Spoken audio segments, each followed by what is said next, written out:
Todos y todas bienvenidos y bienvenidas.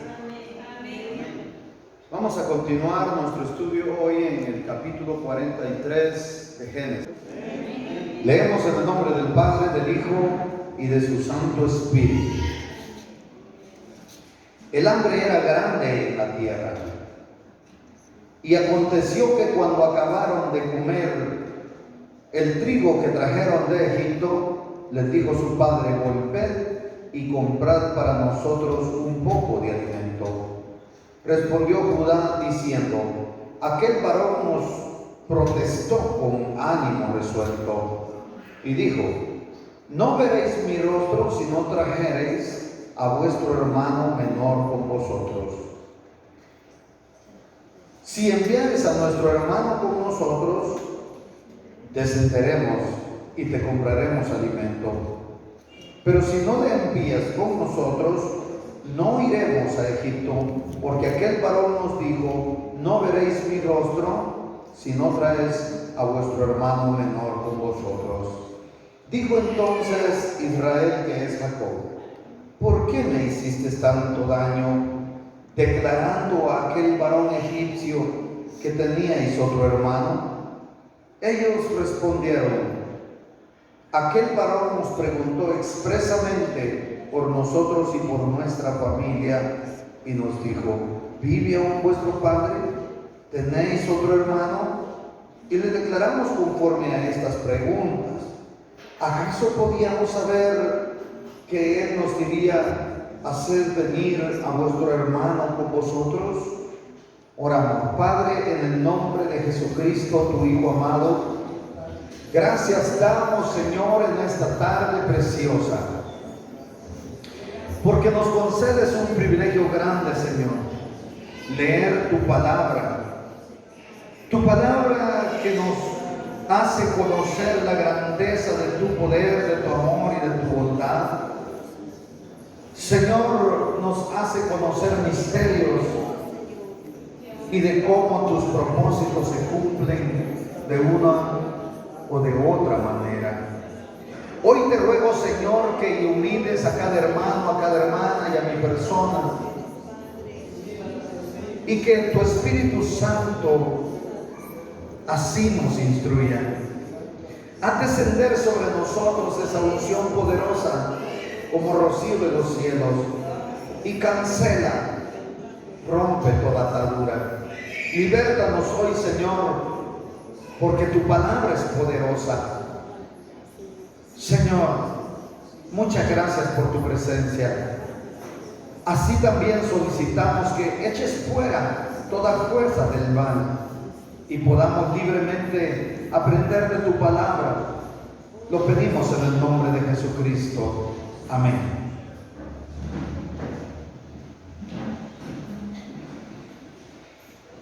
¿Quieren ustedes recordar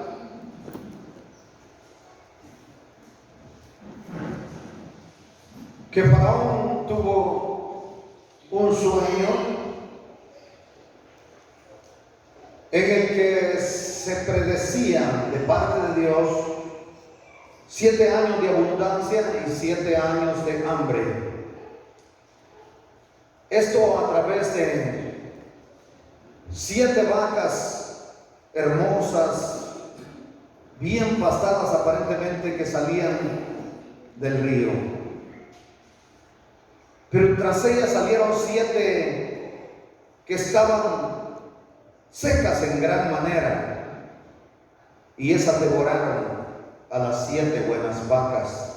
Él se vuelve a dormir y se repite aquel sueño, y vio 7 espigas hermosas, llenas de una sola caña, pero tras ellas 7 espigas vanas, aporreadas, sacudidas, maltratadas por el viento del este o el viento solano. Nadie pudo interpretar este sueño, mas el prisionero José lo hizo cuando fue traído ante el faraón, y predijo 7 años de abundancia, los cuales se cumplieron hasta nuestro estudio. En ese tiempo José vivió también muy bien, fue bendecido, fue prosperado, olvidó la casa de su padre, porque le fue dada por esposa a Sená, la hija del sacerdote de On. Bueno, terminan los 7 años de abundancia y él, como dio una solución al faraón, había previsto conservar el trigo que fue recolectado en diferentes partes del país de Egipto. Y durante estos 7 años la tierra ya está afectada. Ha llegado hasta Canaán ese problema de la sequía. Jacob se ve obligado a enviar a sus 10 hijos a comprar trigo y llegan a Egipto. José los reconoce y los acusa de espías. Los indagó acerca de su familia y ellos dijeron que su padre aún estaba vivo y que tenían un hermano menor y uno que no parecía, es decir, uno que estaba muerto o desaparecido. Él dijo: vayan y traigan a su hermano menor y entonces me volverán a ver. Mientras tanto, uno de ustedes se quedará preso. Esto para que me garanticen de que volverán. Dicho en mis palabras o resumido, ¿verdad? Bueno, Jacob se opone porque él amaba a José y había sido privado de su hijo favorito, por así decirle, porque era hijo de la mujer a la que realmente él amó, a Raquel. Pero ¿qué había pasado con Raquel? Murió en su segundo parto, en el nacimiento de su último hijo, Benjamín. Ahora hay un varón poderoso, el segundo hombre de Egipto, que está pidiendo que lleven a ese hijo en el que realmente ha concentrado toda su atención, todo su amor, Jacob. Pero ellos regresan con el trigo, se lo comieron, se terminó y ahora se ven obligados a regresar a Egipto. Pero ¿qué pasa? Según lo que veremos en este capítulo, Jacob no tenía ni la menor intención de enviar a Benjamín con sus hermanos a Egipto. Sin embargo, veremos que por la gravedad de la sequía, del hambre, cambia de idea. Muchos estudiosos dicen que si el hambre hubiera cedido o si el hambre hubiera cesado, dicho en otras palabras, si hubiese empezado a llover, entonces él no hubiera accedido a que su hijo fuera a Egipto, su hijo Benjamín. Pero como recuerdan ustedes en la enseñanza anterior que Simeón fue apresado frente a ellos y puesto en prisión, y le dijo: no saldrá de aquí hasta que no traigan a su hermano menor. Entonces dicen algunos grandes estudiosos, si la sequía hubiera cedido, hubiera cesado, entonces Simeón hubiese muerto en aquella prisión, o al menos hubiese quedado ahí recluido hasta que lo liberara José. Pero después de ¿cuántos años? Dicen algunos estudiosos. Sin embargo, no hay que perder de vista que todo esto era un plan de Dios y que es el prototipo de Cristo o de lo que pasaría a Cristo. Todas estas escenas tienen un propósito. Nada hay escrito en la Biblia vagamente. Todo tiene un propósito especial.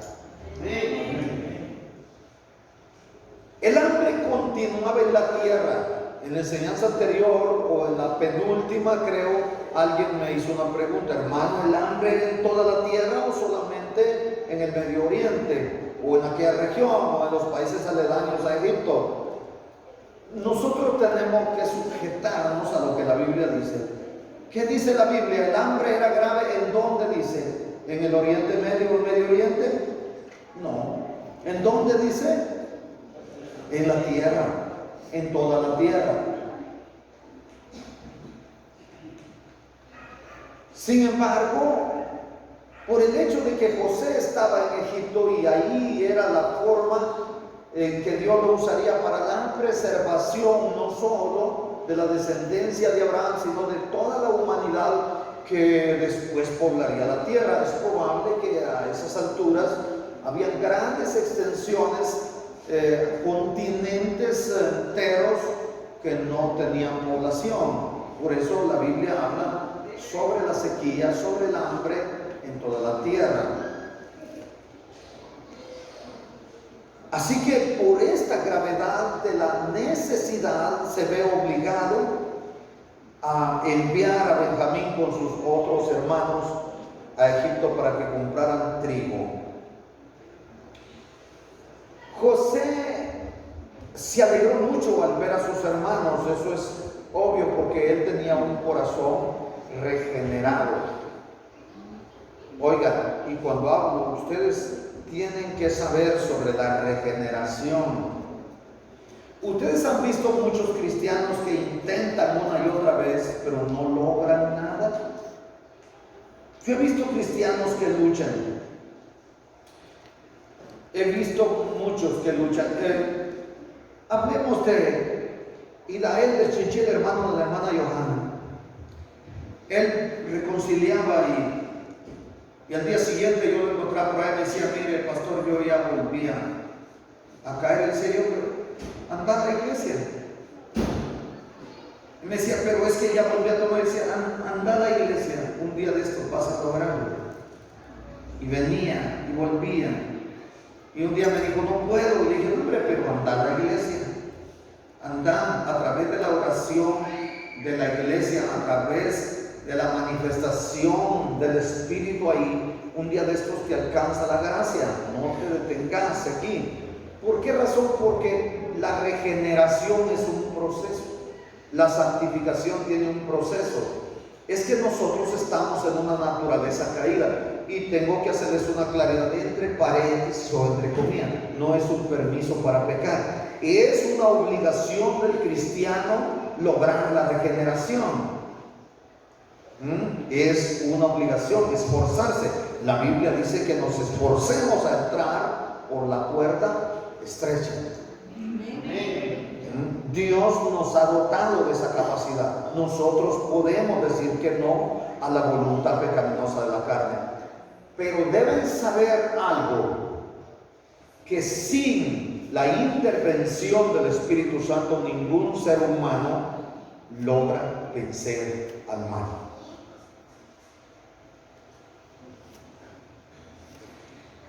Por eso Jesucristo recomendó que mantengamos una estrecha comunión con Dios a través del ayuno y la oración. Así dijo: este género no sale sino con ayuno y oración.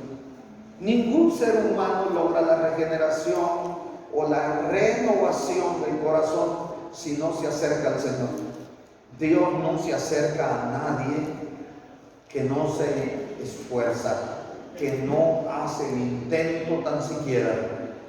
Es que así es el procedimiento, así lo estableció Dios y no podemos cambiarlo. Así dice la palabra: acérquense a Jehová y Él se acercará a vosotros. ¿Verdad que así dice? Así que cuando el corazón está regenerado, hay compasión en el ser humano. Cuando el corazón está regenerado por el Espíritu Santo, cuando está ocupado por el Espíritu Santo, pues si hay otros huéspedes espirituales ahí, otros espíritus ilegales, es porque el Espíritu de Dios no está ahí y el espíritu del hombre está apresado. No hay libertad espiritual. Entonces, ¿qué pasa? La actitud del ser humano es mala. Pero cuando el corazón está regenerado, hay bondad, hay amor sincero, y no importa lo que te hayan hecho. Entonces José se alegró cuando vio a sus hermanos. Esto es un hecho porque Él empieza a planear el bien para ellos. Para comenzar, se van con su trigo y su dinero va en la boca de cada costal, para empezar. Cuando se van, ordena que les den comida para el viaje. Oigan, esto no lo hace un enemigo, esto no lo hace alguien que está resentido, esto no lo hace alguien que no haya perdonado al que le hizo mucho daño. No, estaba pensando en el bien de ellos. Pero ahora vendrá su verdadero hermano. Es que los otros son hermanos de padre, nada más tienen diferentes madres, pero él es hermano de padre y madre con Benjamín. Así que ese momento emotivo, ese momento emocionante, impresionante, lo estaba esperando, y ese momento será muy conmovedor. Ese momento lo estuvo esperando, aunque le pareciera difícil, más de 22 años más o menos de no ver a su hermano. Pero seguramente antes de la sequía se había perdido la esperanza de volverlo a ver, pero ahora, al igual que esa espera del pueblo de Israel para un día poder ver al Señor, así estaba José.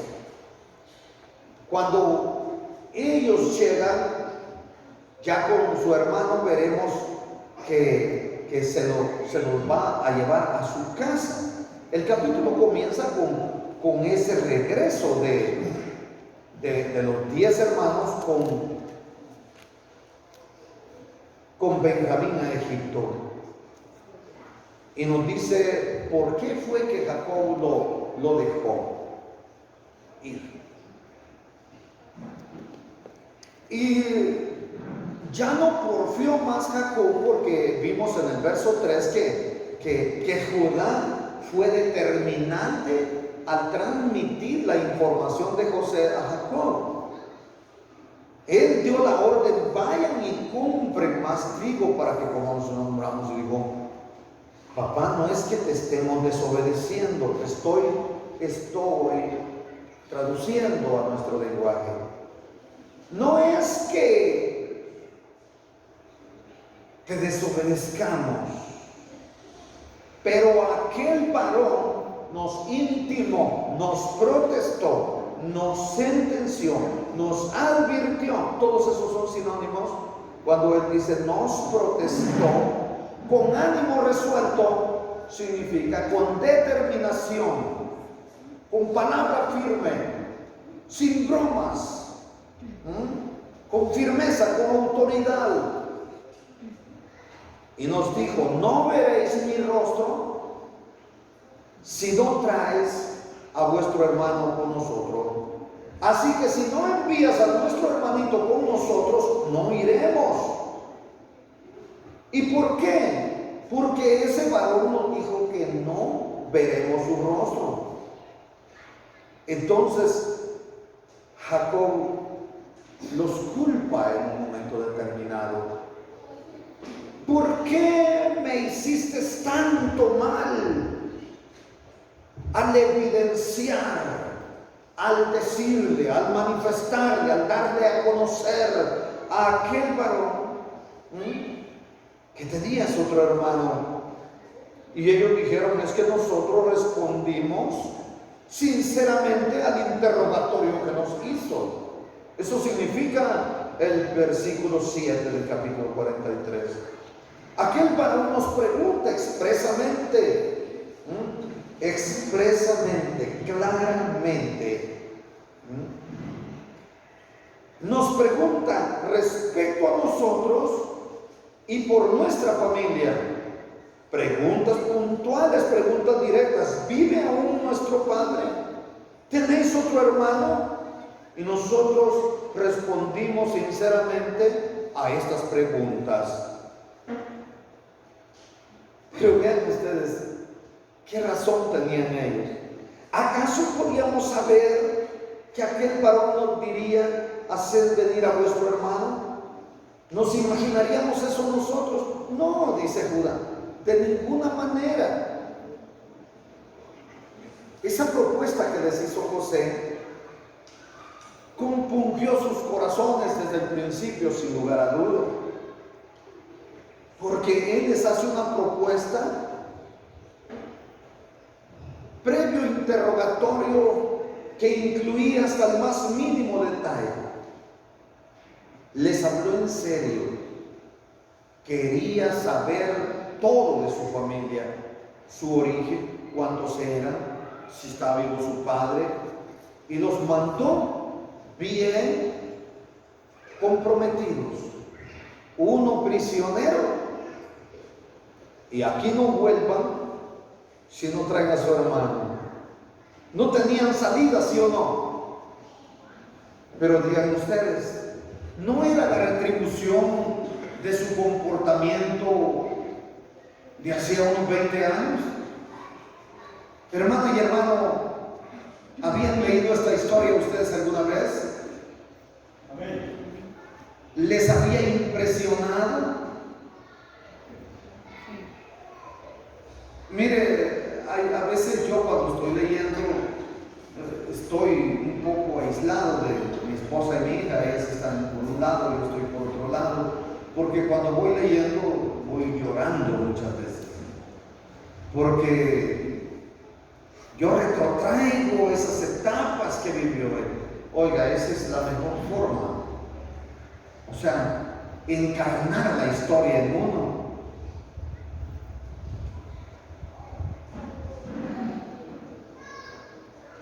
Profundizar, hay que seguir los pasos para una buena enseñanza, para un buen mensaje. Y eso yo siempre lo hago. Debes orar, debes elegir el texto, debes estudiarlo, debes meditarlo. En la meditación es donde se llora, porque allí es donde uno retrotrae las etapas de más de 3000 años, pero viajamos en el tiempo con la mente y vemos todo eso y nos sentimos. Cuando leemos vagamente no se nos queda nada y no sentimos nada. Me vendieron a José, pobre José. ¿Sabe quién sería José? Pero cuando nosotros realmente meditamos en esto, es bastante conmovedor. 20 años atrás, ellos no tuvieron compasión de José. No, pero José sí quiere traer a su hermano porque lo ama. Él fue determinante y así lo dijo Judá. Sin Benjamín es inútil que viajemos. Jacob se frustró, pero ¿qué razón tenía? Realmente Judá era por gusto que fueran sin Benjamín, porque era el que más les interesaba, obviamente también su padre, ¿verdad? Muy bien, continuemos entonces. Verso 8. Entonces Judá dijo a Israel su padre: envía al joven conmigo,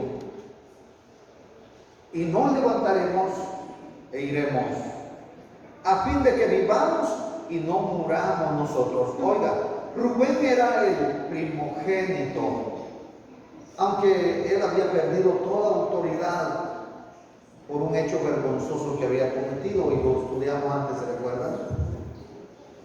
Bueno, era un hecho vergonzoso. Se llevó a una de las mujeres de su padre, y por eso había perdido el honor y su primogenitura. Aunque había perdido toda autoridad, ahora él ya no tenía esa autoridad. Y entonces, sin embargo, a veces tomaba ese liderazgo, lo llevaba inmerso por ser el primogénito, y había pedido ser el garante. Sin embargo, no le puso atención a Jacob. Pero Judá dice: envía al joven conmigo, y nos levantaremos e iremos, a fin de que vivamos y no muramos nosotros, y tú y nuestros niños. Mire el verso 9. Esto también es impresionante lo que hace Judá, ¿no? Yo te respondo por Benjamín, a mí me pedirás cuenta. Si yo no te lo devuelvo vivo, y si no lo pongo delante de ti, seré culpable ante ti por mi hermano para siempre. Si no nos hubiésemos detenido, ciertamente hubiésemos ido y vuelto 2 veces. Había pasado tanto tiempo, porque note usted que ellos eran 10. Uno se quedó prisionero. No dice cuántos asnos llevaba cada uno, pero es probable que llevaban 2 asnos cada uno. Pero si no fuera así, al menos llevaban 9 asnos cargados. ¿Cuánto de trigo cree que llevaba cada asno? Más o menos. Cada burro, ¿cuánto cree que llevaba más o menos? 2 quintales. Ajá, sí, 1 o 2 quintales cada asno. Y si llevaban 9 asnos, ¿cuántos quintales llevaban? 18 al menos. Y si fueron listos y dijeron, no, llevemos el asno también de Simeón, llevaban 10 asnos cargados. Pero si llevaban 2 asnos cada uno, fíjense que estaban llevando más de 30 quintales. Entonces, es probable, no dice la cantidad de trigo que estaban llevando. Y noten ustedes que ya se les había acabado ese trigo. ¿Cuánto tiempo tardaron entonces en tomar la decisión Jacob de confiarles a Benjamín? Pasaron meses. Por eso le dice Judá, si no nos hubiéramos detenido, ya hubiéramos ido y vuelto 2 veces al menos. Tuviéramos trigo aquí ya para toda la sequía, ¿no? Así que ahora hay esperanza, porque Judá se ofrece como garante de Benjamín y a Judá como que le confía más a Jacob. Yo quisiera que le hagamos una aplicación a la palabra en este mismo instante. Recuerden ustedes que Judá fue uno de los primeros que se separó y formó su tribu. Aparte de eso, la tribu de Judá se separó con su propio gobierno. Y por eso hablamos de los reyes de Judá. Pero quiero que notemos algo. De la tribu de Judá descendió alguien muy importante, ¿sí o no? ¿Quién? ¿Quién descendió de la tribu de Judá? ¿Quién? Jesucristo descendió de la tribu de Judá. Judá ahora está dando aquí una figura maravillosa. Él se ofrece como garante por Benjamín. Pero recuerde que de la descendencia de él, de la tribu de Judá, vendría el Mesías prometido, el que vino precisamente y se ofreció a sí mismo como garante de nosotros. Tanto así, oigan, tanto así que los profetas, que los patriarcas, los jueces y todos los que según la ley fueron al seno de Abraham por guardar la ley, ellos no fueron salvos de una buena vez. Fueron llevados al seno de Abraham, un recinto próximo al Seol, que era el infierno. Y había nada más una cima, una profundidad. Y ninguno podía pasar de Seol o del Hades hacia el seno de Abraham, ni del seno de Abraham allá tampoco, pero se podían ver, inclusive se conocían según la historia que Jesús nos cuenta del rico y Lázaro. ¿Por qué estaban ahí próximos al Seol? Porque el precio de la salvación de ellos no había sido pagado. Estaban salvos a crédito. Dicho en otras palabras, en nuestro lenguaje, estaban salvos de fiado. Oiga, así como lo oí, el precio no había sido pagado. Hasta que Cristo murió, oiga, y resucitó, entonces fue pagado el precio, y dice la Biblia que llevó cautiva la cautividad. O sea, el seno de Abraham es trasladado a un lugar distinto, el que hoy se conoce o se le llama el paraíso. Con la muerte de Jesús, oiga, en el mundo espiritual surgieron tantas cosas. Él murió y bajó a las profundidades del infierno. Venció al infierno, venció al diablo, venció a la muerte, predicó a los espíritus encarcelados, los que desobedecieron antes del diluvio. ¿Por qué no fue en carne? Porque ellos ya no estaban en carne. Fue según la sustancia en que se encontraban, y llevó cautiva la cautividad. ¿Por qué es que tenía que predicarle a los espíritus encarcelados? Porque la palabra que él dio tenía que cumplirse. Mateo 24:14 es impresionante, un versículo que no hay cristiano que no lo sepa de memoria, porque es la esperanza más grande que tenemos. Pero yo quisiera saber si hay alguien que no sabe qué dice ese verso. ¿Verdad que todos lo saben? Entonces le puedo preguntar a cualquier persona y me lo recita de memoria, porque todos lo saben.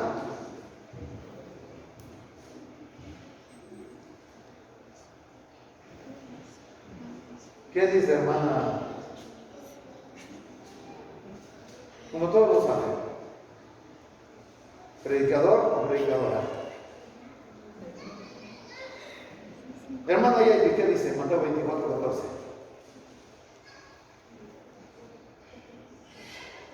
Pero yo les dije que levantaran la mano si alguien no lo sabía. Y nadie levantó la mano. Y serán predicado ¿qué? Este evangelio del reino. ¿Para qué?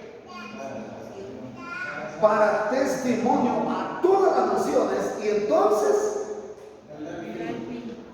y entonces será el fin. Vendrá el fin, dijo el hermano, ¿verdad? Porque la reina va a ver que lo dice. Y entonces vendrá el fin, dice la reina Valera, ¿verdad? La otra versión dice, entonces será el fin. Hermana y hermano, esa palabra tenía que cumplirse en Cristo para testimonio a todas las naciones, a todas las personas habidas y por haber. El sacrificio de Cristo lo cubrió todo, desde Adán hasta el gran juicio final. Todo el ayón. Ustedes han oído acerca del siglo venidero, ¿verdad? El siglo venidero es cuando termine el ayón, y el ayón es desde el presente siglo, que es conocido como el ayón, es desde Adán hasta el gran juicio final. Y se recuerdan, estudiamos la trayectoria del ayón, las épocas, lo hicimos, y creo que no se les ha olvidado. Entonces vean, cubrió todo. Y por eso en el gran juicio final, allí estará el Hijo también. Porque el Padre a nadie juzga. Así dice Juan. Todo el juicio entregó al Hijo. Todo. Es el Hijo el que juzga. Claro que ahí estará el gran juez, el Padre eterno. Sí, pero entregó todo el juicio y la palabra que hay que cumplir. Entonces vean, el sacrificio de Cristo lo cubrió todo. Por eso aquellos estaban ahí desviados. Pero cuando Él murió y resucitó y venció a un animal, llevó a todos como en procesión, a todos las huestes espirituales, de mandar a todos los principados, a todas las potestades, a todo dominio, a toditos los llevó y los exhibió públicamente derrotados, triunfando sobre ellos en la cruz. ¡Wow! ¡Qué impresionante! Denle la gloria al Señor.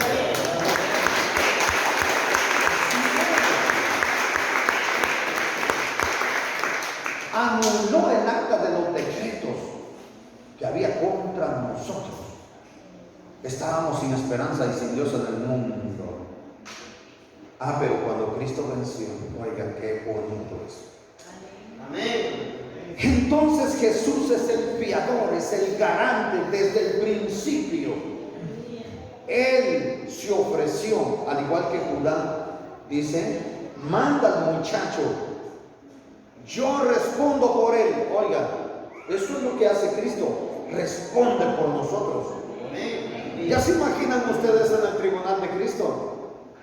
¿Ya se imaginan ustedes? No creo que por sus propias obras ustedes vayan a estar nítidos. No. Juan dice que ahora somos hijos de Dios, pero que no somos lo que hemos de ser hasta aquel día en que le veamos a Él cara a cara. Hasta ese día. Es decir, hay la máxima liberación en el encuentro, y por eso Jesús dijo, al que venciere le voy a vestir de vestiduras blancas. Y luego, ¿para qué le va a vestir de vestidura blanca? Para que se miren chileros, dijo alguien. No es para que se miren chileros, usando nuestro lenguaje. No, es para poderles presentar delante de Dios, a ustedes y a mí. Ninguno de nosotros podría presentarse delante de Dios Padre en estas fachas en que estamos, hermana. No, Él va a liberar a su pueblo en la máxima liberación. Allí habrá una transformación, así dice Pablo, que hay una transformación y hay un momento en que Él te va a vestir de vestidura blanca y luego va a presentar a la iglesia delante de Dios. Hoy, ¿por qué somos hijos de Dios? Porque Él nos dio potestad de ser hechos hijos de Dios, pero Él es el garante, Él es el fiador. Él ocupó el lugar que merecíamos nosotros por nuestras culpas. Impresionante lo que el Señor hace. Oigan ustedes, vayan a ver si hay un espejo y pregúntense si ustedes merecen ir a vivir en mansiones celestiales. Miren, sean sinceros con ustedes y sean sinceras con ustedes, hermanas y hermanos. Somos malos por naturaleza y no merecíamos el perdón del Señor, y aún ahora no merecemos entrar. Es por la misericordia del Señor, es por la gracia de Cristo, es porque Él ocupó nuestro lugar, es porque Él es el garante. El pecado exige un precio y la paga del pecado es muerte, y el Señor dijo, yo respondo por ello. Lo que estaba diciendo Judá, yo respondo por ese muchacho. Bueno, hermano y hermano, qué impresionante, ¿verdad? No podíamos hacer frente delante de Dios con esta deuda impresionante que teníamos. Así que Él intervino y decidió ser garante de Benjamín, así como Cristo decidió ser garante de nosotros, ¿verdad? Vamos al verso 11.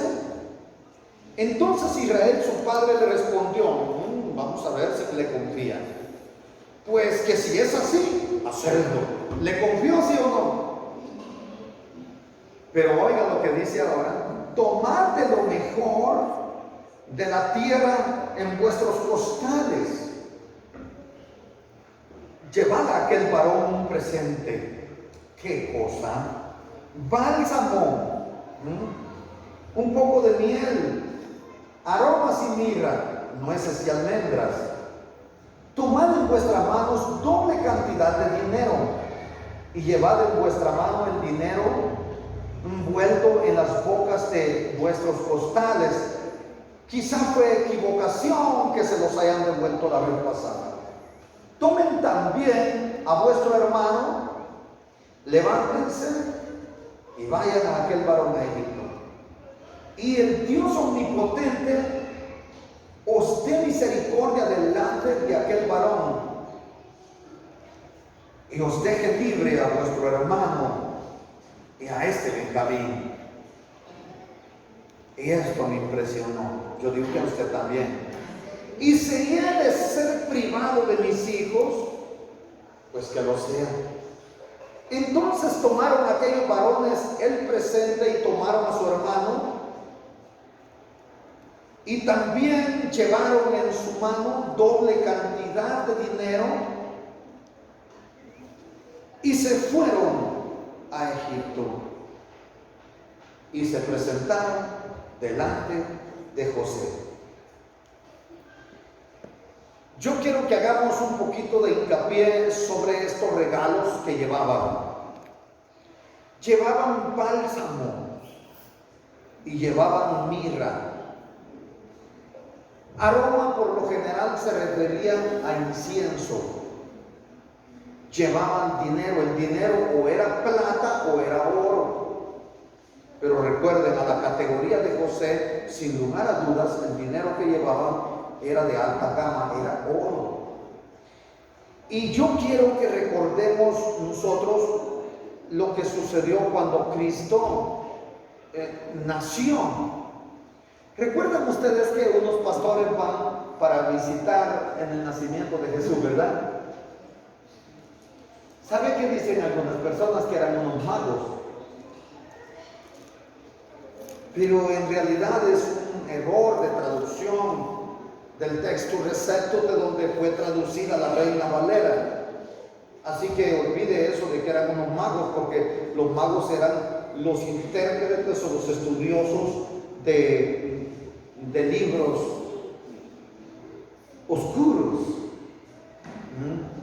libros de adivinación.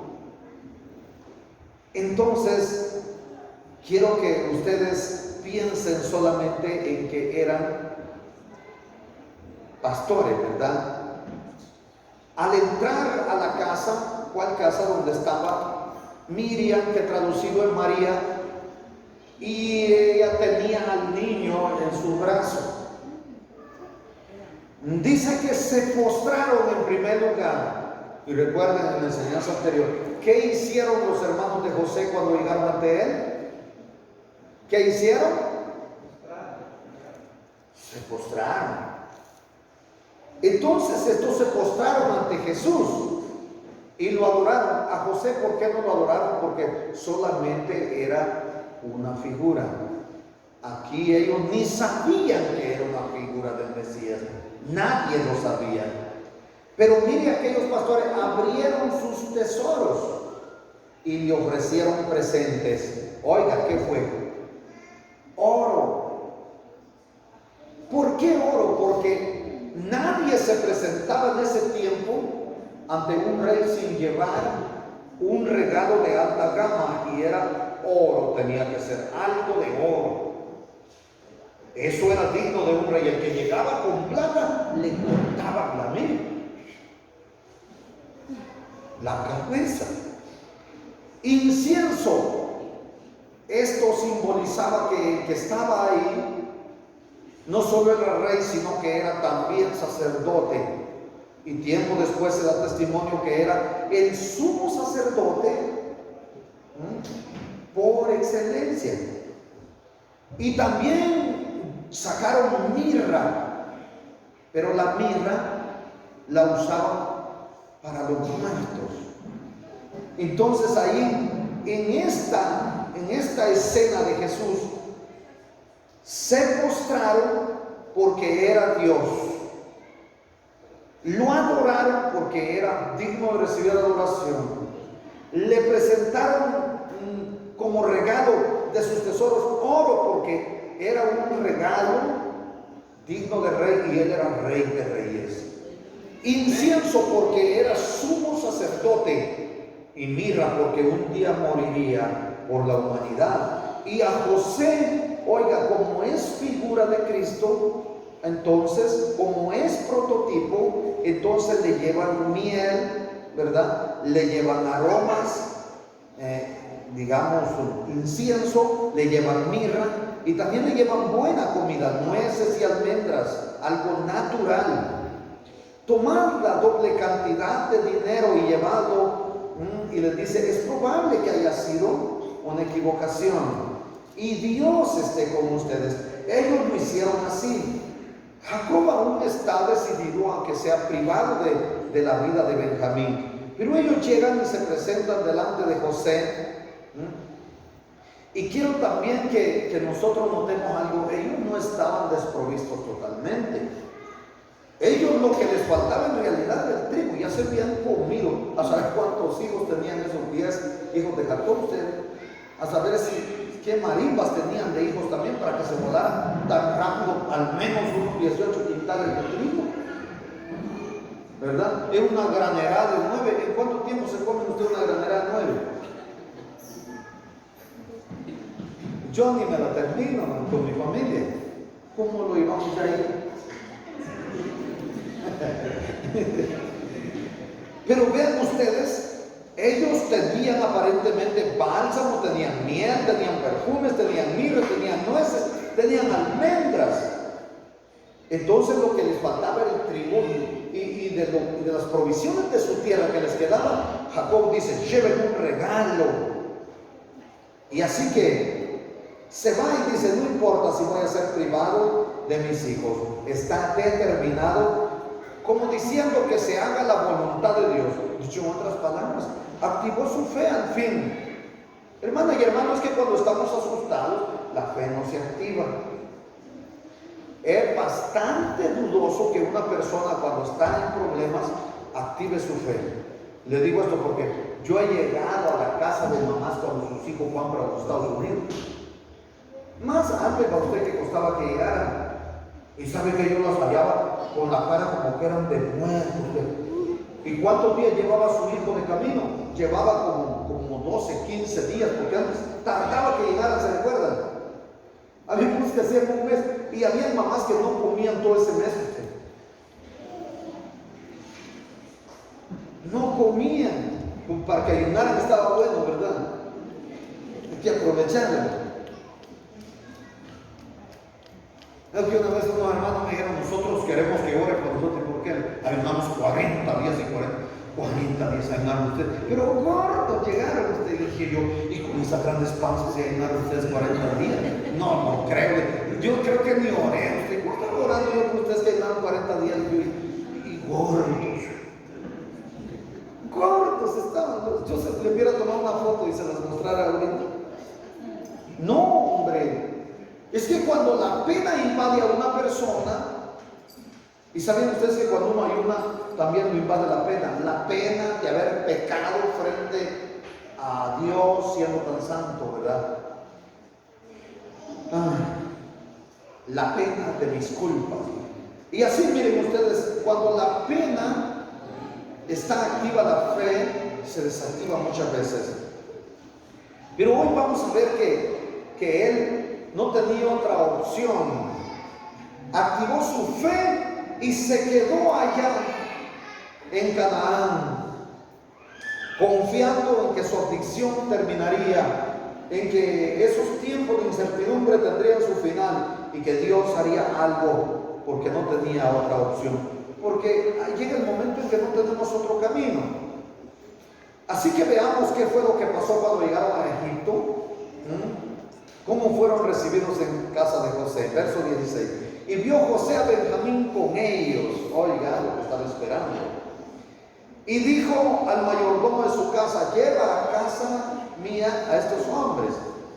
Degüella una res y prepárala, pues estos hombres comerán conmigo al mediodía. El hombre hizo como José le dijo y llevó a los hombres a casa de José. Entonces aquellos hombres tuvieron miedo cuando vieron que fueron llevados a casa de José y decían: por el dinero que fue devuelto en nuestros costales, la primera vez nos ha traído aquí, para tendernos lazo, para atacarnos, para tomarnos por siervos, por esclavos a nosotros y a nuestros burros. Oiga, ¿quién quería sus burros todos secos? ¿Acaso había pasto, pues? ¿Y había pasto en Canaán? Hermana y hermano, muchas veces juzgamos de acuerdo a nuestra condición. Según lo que hay en nuestro corazón, eso juzgamos. Oiga, ellos tenían cargo de conciencia. Era evidente que José los había invitado a su casa y que les quería hacer un buen recibimiento. Pero ellos decían: no, lo que quiere es tendernos trampa. ¿Y para qué les iba a tender trampa? Si José hubiera querido, lo metía al bote ahí mismo. ¿Para qué? En circunstancias normales hubiera sido un honor, ¿verdad? Ay, vamos a comer a la casa del gran gobernante, porque era el gobernador general de Egipto. Pero como ellos de alguna manera, cada vez que les sucedía algo, el cargo de conciencia que tenían, que habían vendido una vez a su hermano, les remordía. Oiga, su corazón se compungía y pensaban: hoy nos está Dios disciplinando, hoy nos está cobrando Dios la que hicimos. Sabían que hacía más de 20 años habían vendido como esclavos a su propio hermano y que no repararon en hacerlo. Ahora pensaban que estaban pagando la que eran llevados para ser esclavos. Tanto así ustedes, tanto así que mire lo que decían ellos: nos quiere atacar. Hay quien ve ataques donde no los hay. Pero eso es cuando hay cargo de conciencia, cuando hay sentido de culpa. Quieren nuestros burros y tantas buenas bestias que habían en Egipto. ¿Por qué mataría una buena vaca para darles de comer, para quedarse con sus cochinitos, bullitos todos secos? Creo que eran los que vio salir del río Nilo, todos secos. Lástima que eran vacas, ¿verdad? Estaban todos secos. Más bien que un quintal llevaban esos burros. Estaban sin alimento allá en Canaán. ¿O será que les daban zacate con miel? Usted recuerda que tenían miel. Es probable, ¿verdad? Pero bueno, todos nos podemos imaginar. Pero me impresiona lo que ellos decían: quiere volvernos sus esclavos. Tenían complejo de culpa y no miraban más que podían ser esclavos porque ellos habían hecho eso con su hermano. Vamos al verso 19. Y se acercaron al mayordomo de la casa de José y le hablaron a la entrada de la casa y dijeron: ay, Señor nuestro, nosotros en realidad de verdad descendimos al principio a comprar alimentos. Y aconteció que cuando llegamos al mesón y abrimos nuestros costales, y aquí que el dinero de cada uno estaba en boca del costal, nuestro dinero en su justo peso, y lo hemos traído de nuevo con nosotros. Hemos también traído en nuestras manos un dinero extra para comprar alimentos. Nosotros no somos quien haya puesto el dinero en nuestros costales.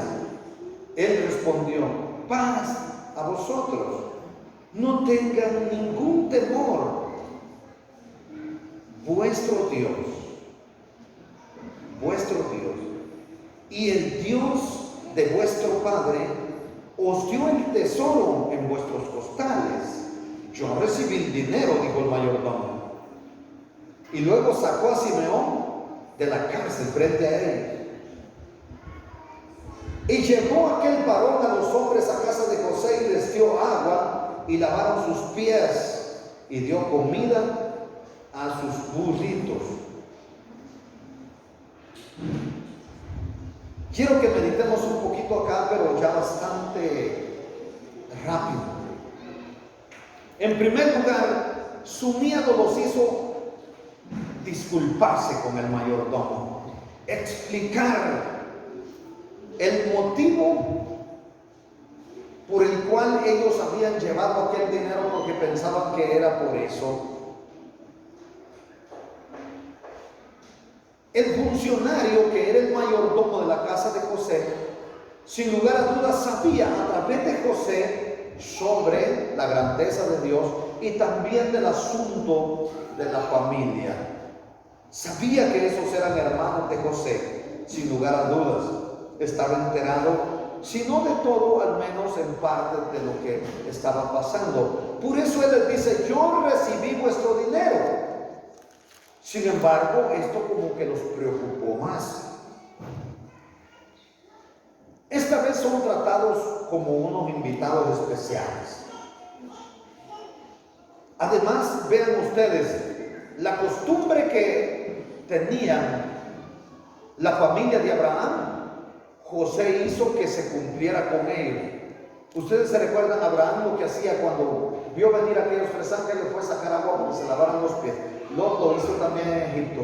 Y ahora ellos están siendo tratados de esa misma manera. Y recuerdan ustedes qué significa el que te dieran agua para lavar tus pies. ¿Se recuerdan, verdad?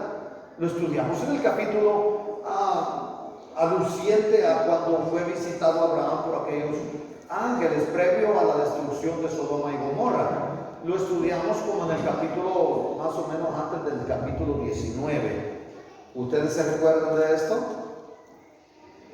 Significa que es bienvenido.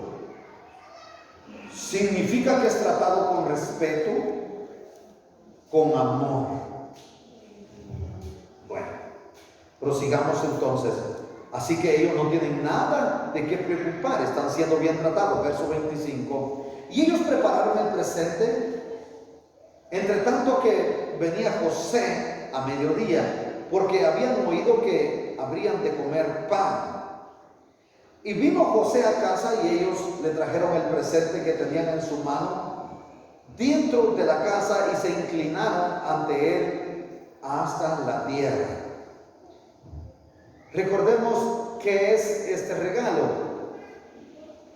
Él les había dicho: lleven un presente, dijo Jacob, al que tipificó como aquel varón, o la Reina Valera creo que dice aquel hombre.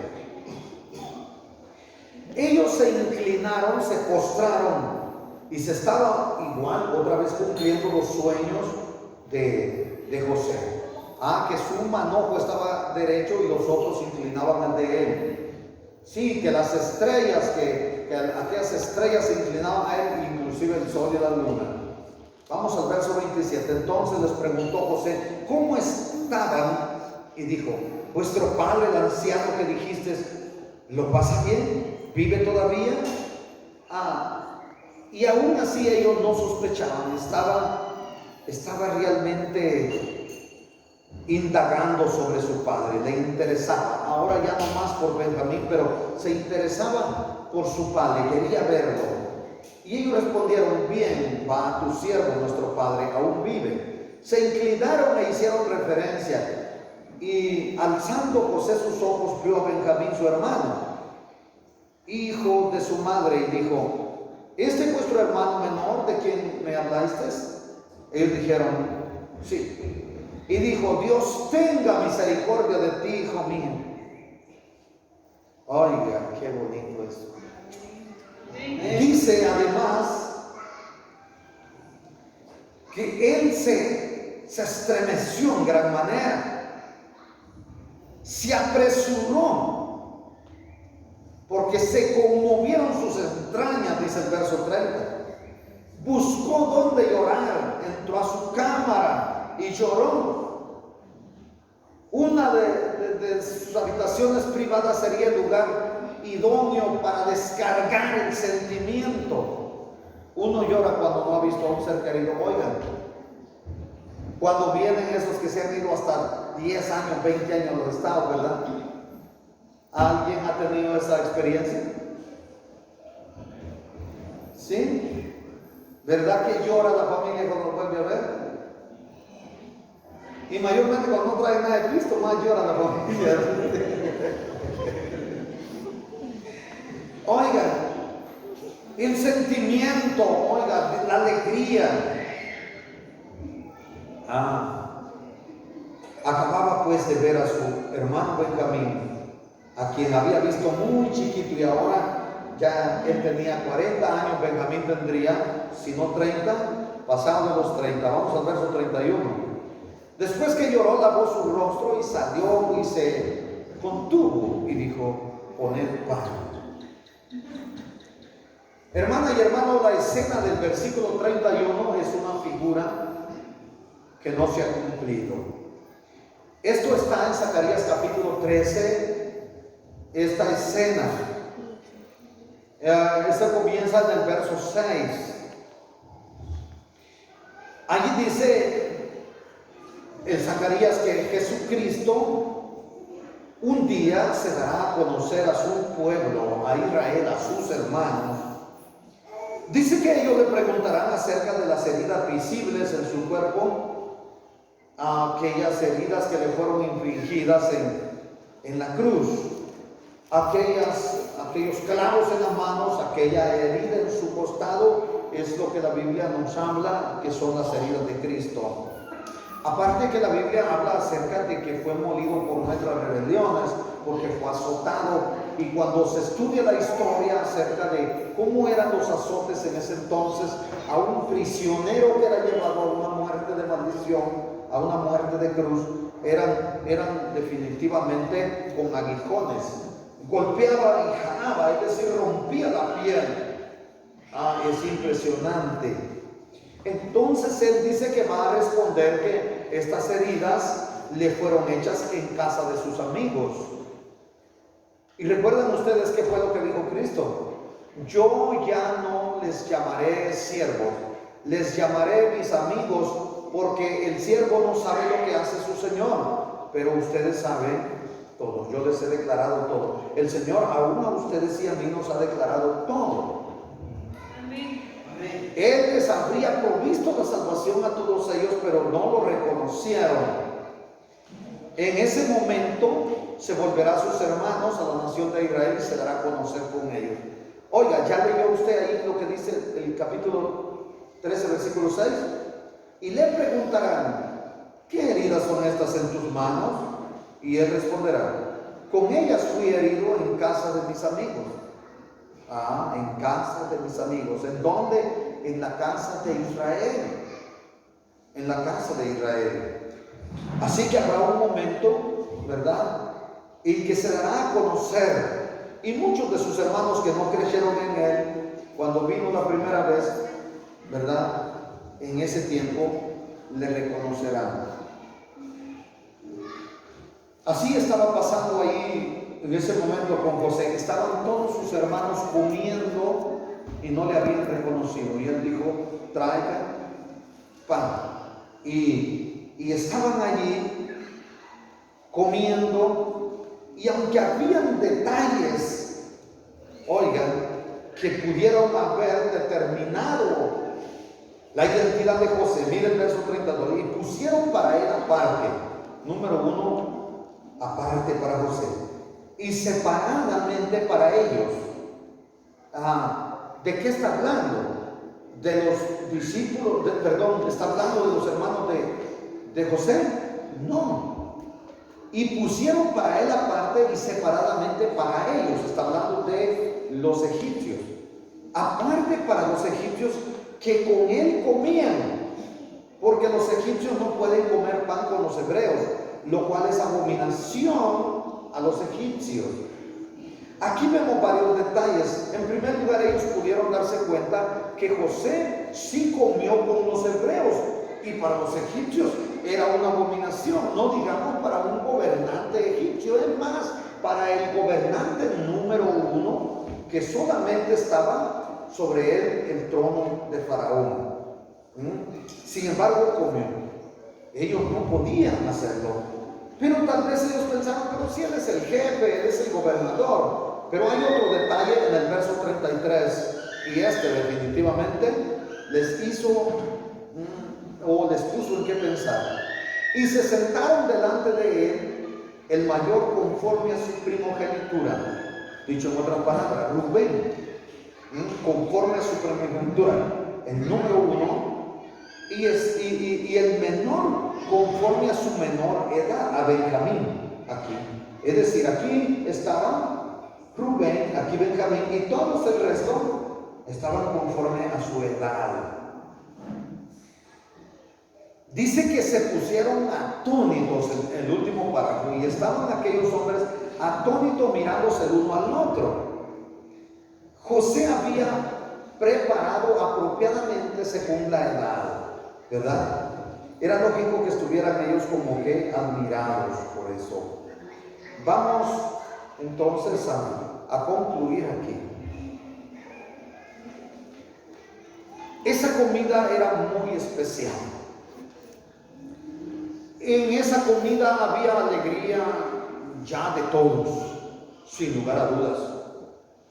Nadie que se lleva para poner preso A nadie que se lleva para volverlo esclavo, se le va a dar comida así mayormente con la autoridad que tenía José y comer ahí con ellos. Para ellos esto era maravilloso, mayormente para Benjamín. ¿Qué dice que pasó con Benjamín? No sé si alguien me puede decir. ¿Cómo era la porción de Benjamín? Ahí está. ¿Cómo era? ¿Cuántas veces mayor que los demás era? 5 veces, ¿verdad que sí leyeron ese detalle? Yo sí, ahí estaba el examen, entonces ya no les voy a hacer ninguna pregunta, ¿bien? 5 veces mayor que todos. Es decir, a todos les dieron un pedazo así, miren, unas 4 onzas de carne, por ejemplo. Pero a él, ¿cuánto le dieron? No, hombre, solo es su imaginación. Es que era un banquete, una res entera mandaron degollar para ellos. Digamos que a todas les dieron media libra y a José le dieron 2 libras y media. No, pero como era 5 veces mayor, ¿verdad? Sí, 2 libras y media. O 3 libras, porque como lo querían mucho. Ese día sí salió, mire, lleno. Pero yo quiero que usted no solo medite en qué comida se dio Benjamín, yo quiero que usted también medite en lo maravilloso que será aquel día. ¿Cuál día? El día en que se cumpla ese momento con nosotros. Según lo que dice Apocalipsis 19:7, 19:9, ese momento será semejante para nosotros. Estaremos en un mesón también nosotros. Oiga, usted estará en un mesón, hermana, usted también.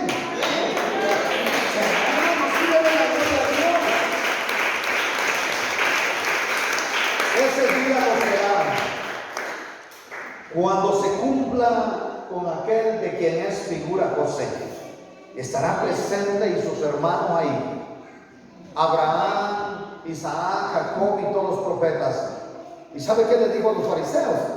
Y vendrán del norte, vendrán del sur, vendrán del este o del oriente, del oeste o del occidente, y se sentarán a la mesa con Abraham. ¿Saben quiénes son esas personas? Nosotros. Se sentarán a la mesa y ustedes, le dijo a los fariseos, estarán excluidos, estarán fuera. ¿Y saben qué habla la Biblia? Voy a leer nada más para concluir estos versos que les cité. Apocalipsis 19:7. Gocémonos y alegrémonos y démosle gloria, porque han llegado la boda del Cordero y a su esposa se ha preparado. ¿Cuál esposa? La iglesia. La iglesia se ha preparado. Está bien, aplauda. Está bien, aplauda, pero prepárense. Prepárense, no crean que haciendo las cosas que a veces se siguen haciendo van a estar ahí. Prepárense. Miren, es bonito. Ay, esposa, ahí estaremos, puede comer. No le van a dar 5 veces a ustedes tanto. No, comeremos en la boda del Cordero. Pero ya su esposa se ha preparado. La pregunta es, ¿se han preparado ustedes? ¿Se han preparado ustedes? ¿O siguen envueltos en los problemas que tenían antes? ¿Siguen en la misma problemática de siempre? Chismes, peleas, malas palabras, guerras, sartenazos al marido, no le cuecen el café al pobre hombre, le echan agua a las brasas para que cuando llegue el pobrecito no caliente ni sus tortillas. ¿Siguen ustedes pidiéndole carne a la mujer y no le dan ni para frijoles? Preguntémonos eso. Ya su esposa se ha preparado, pero ¿realmente están preparadas? ¿Están preparados ustedes? ¿Están diciéndole no a las circunstancias adversas de la vida que les sacan del camino de la verdad? Bienaventurados los que son llamados a la cena de la boda del Cordero. Y le dijo estas palabras, son fieles y verdaderas. Dele la gloria al Señor. He llegado al final.